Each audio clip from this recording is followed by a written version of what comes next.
Welcome back to SwitchStars, my name's Luke, and today on the channel we're going to be taking a little look at Enchanted Portals, a game which on the surface looks like it might appeal to fans of Cuphead, as it shares a similar rubber hose animation style and platforming and boss battle mechanics. However, there are a few things you need to know before you look at buying this one.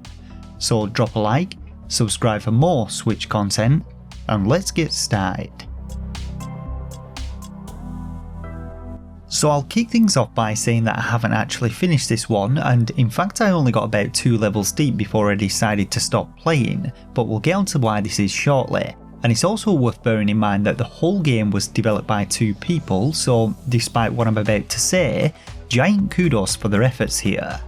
The storyline in the game is a simple one though, and follows 2 apprentice magicians who, after accidentally opening up a portal to another dimension, get sucked inside alongside the book they used to open it, and thus a chase ensues to recover the book and return to their original location. There's some nice artwork in the game, and between each level we get a bit of a cutscene featuring our duo and the enemies that they encounter, but so far as the storyline goes, that's about it with this one. Getting into the gameplay then, and Enchanted Portals can be played with either 1 or 2 players and comes in 3 different difficulty levels with an additional turbo option available to speed up the gameplay a little. And the game is broken down into levels, each having several different platforming segments followed by a multi-phase boss fight, with levels taking place across several different realities, each with their own thematics and enemy types. Now, the first level of the game drops you into a haunted house location and introduces you to the control scheme.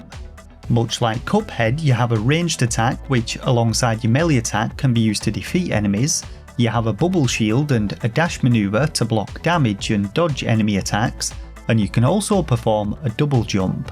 But unlike the upgrade mechanics which brought so much variety and a sense of progression to Cuphead, in Enchanted Portals you have 3 different projectiles which you can switch between, and certain enemies are surrounded by coloured auras and can only be damaged by the matching projectile colour.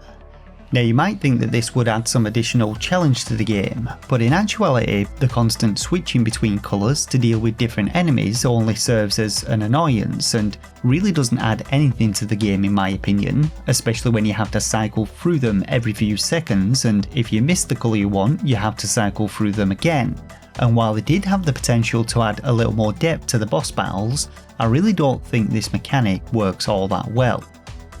The difficulty of this first area though is pretty menial. The enemies don't really offer much in the way of a challenge, and the biggest annoyance is the copious amounts of ghosts which appear and travel back and forth across the screen, an enemy variant which you'll encounter in the next level in a different form, and one that is used with very little thought to add some superficial difficulty to the game. And they also appear to be randomised, so there's no real way of players to improve and master level layouts.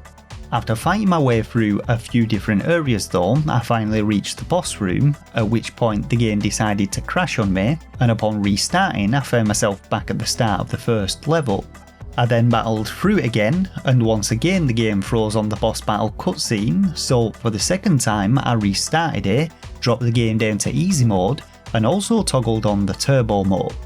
Finally, I got into the boss battle, and I have to say I was thoroughly disappointed as the animations of the bosses are all pretty decent, but the mechanics leave a lot to be desired. In this first phase, the witch rides atop a moon tossing cats out, and you simply need to stand on the left hand side of the screen and jump over them, but your projectiles only register every few hits and the phase drags out for way too long. The second phase had us stirring a cauldron with snakes replacing the cats and a couple of different bubbles which either explode or drop acid onto you, and avoiding all 3 of these is a little more difficult.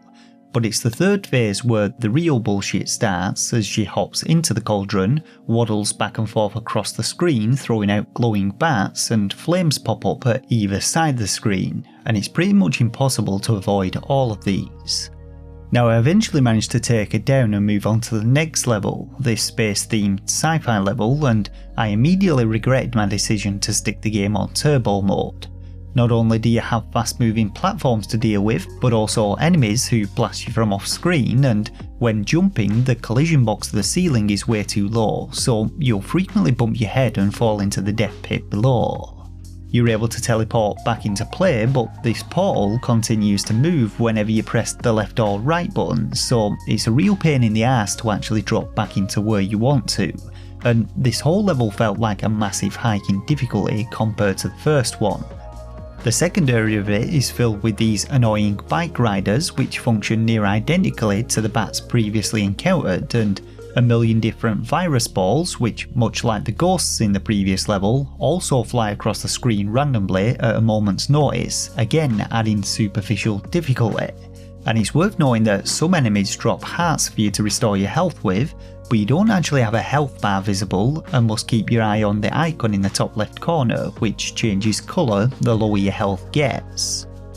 Reaching the second boss though, I found myself battling this space cow, and much like the first boss, standing at the left hand side of the screen and dodging the odd bowling ball and anvil made short work of its first phase. The second phase was relatively trivial, having me dance back and forth to avoid the coloured squares under which holes appeared, but the third phase was once again where the bullshit factor ramped up exponentially, as the game takes on the form of a shmup and a million different projectiles are thrown at you.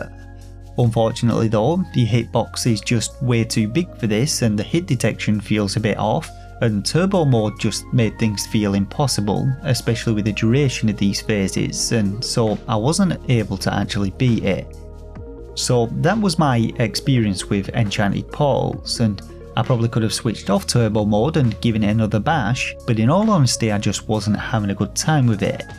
I found the mechanics of the game lacked polish and the artificial difficulty just wasn't to my liking, as rather than throwing some interesting enemies at you, the enemies were all pretty simple and it was just the sheer number of them which ramped up the challenge. The boss battles were also just way too frustrating, the phases lasted way too long thanks to the bullet sponge bosses, and the play areas seemed way too small for the hitboxes and number of projectiles thrown at you.